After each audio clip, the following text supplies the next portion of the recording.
Selamat petang, salam sejahtera.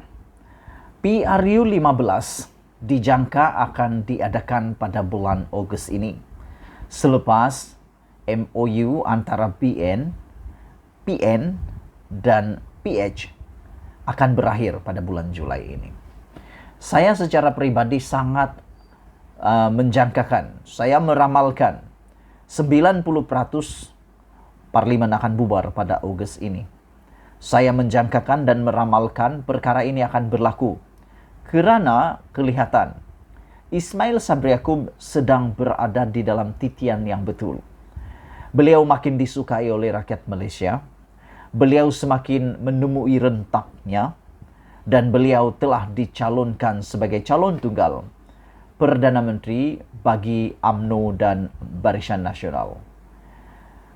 Walaupun ramai yang mempersoalkan, benarkah Ismail Sabri betul-betul akan menjadi Perdana Menteri, ataupun janji untuk beliau menjadi Perdana Menteri hanyalah seperti gula-gula manis, janji terang bulan untuk beliau. Apapun yang orang jangkakan, kita coba lupakan. Mungkin juga janji itu benar-benar adalah gula-gula manis untuk mempercepatkan PRU 15. Tapi pada pandangan saya, PRU 15 ada harapan diadakan pada bulan Agustus ini. Kenapa? Di kawasan sekitar saya sudah mula ramai, sudah mula parti-parti politik bergerak aktif. Antaranya Parti PBS, Parti UMNO, Barisan Nasional, Parti Warisan, Parti Rakyat Sabah, dan sebagainya. Mereka sudah mula mengumpul data-data pengundi, mereka sudah mula berkempen ke sana sini, walaupun kempennya belum lagi kempen seperti yang dibenarkan, tetapi mereka telah mula menabur bakti, memperkenalkan parti mereka kepada orang ramai. Jadi dengan petanda ini, indikator ini, saya menjangka memang PRU akan diadakan tepat pada tahun ini, pada bulan Agustus nanti.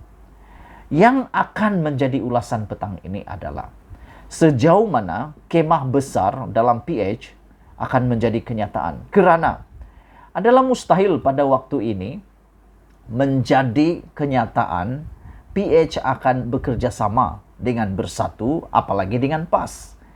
PAS ditolak oleh DAP, manakala PKR dan DAP serta Amanah telah menolak Bersatu kerana sebelum ini mereka masih terasa sakitnya tuh di sini. Seperti lagu, sakitnya tuh di sini. Masih lagi rasa tikaman dari belakang, lukanya masih berdarah. Mana mungkin mereka dapat melupakan tikaman belakang daripada geng-geng lompat parti katak sir katak lompat yang telah menyebabkan Pakatan Harapan yang sepatutnya mendapat mandat selama 5 tahun, tetapi oleh kerana adanya pengkhianatan, adanya katak-katak yang lompat parti, akhirnya mengkhianat dan menikam belakang PH, maka jatuhlah mereka selama 22 bulan saja memerintah negara. Apabila kemah besar ini tidak menjadi kenyataan, saya pikir sudah waktunya untuk PH bergerak tanpa memikir apa-apa kemah besar lagi. Kerana dengan kemah besar tidak ada jaminan. Belum tentu, walaupun ada kemah besar, belum tentu PH akan menang. Belum tentu juga sekiranya tidak ada kemah besar, belum tentu juga PH akan kalah. Begitu juga Barisan Nasional. Belum tentu Barisan Nasional akan menang walaupun 1 lawan 1 ataupun 3 penjuru. Hal ini kerana dalam PRU 14 yang lepas, Barisan Nasional yang mempunyai komponen yang begitu banyak pun boleh tumbang. Kenapa perlu takut pada PRU 15? Dalam PRU 14 komponen BN adalah banyak, tapi kalah juga. Sekarang tinggal berapa lagi? Yang seingat saya tinggal 4 lagi komponen Barisan Nasional. Dengan 4 ini apa yang PH nak takut? Apalagi PH nak pula berganding bahu, membuat kemah besar dan sebagainya. Dan aku heran, ada beberapa orang pemimpin dalam PH begitu gairah memperjuangkan kemah besar ini. Mungkin mereka ingat dengan kemah besar ini mereka boleh menang, pertahankan diri. Tapi dengan kemah besar ini kadang-kadang pemimpin-pemimpin di PH lupa. Perjuangan sebenar adalah bagaimana mau menang bukan melalui kemah besar. Bagaimana mau menang yang sebenarnya adalah berbakti kepada rakyat, mendengar suara rakyat dan perjuangkan suara rakyat. Nasib baiklah, terkini Rafizi Ramli telah muncul semula. Dengan lantang dan berani mula perjuangkan, mula ketengahkan suara-suara rakyat sehingga pada waktu ini barulah kelihatan aura kembali dalam PH terutamanya PKR. Ramai pemimpin PKR sebelum yang aku hairan, tak kelihatan langsung. Yang hanya nampak asik-asik di blame, asik-asik disalahkan adalah Anwar Ibrahim.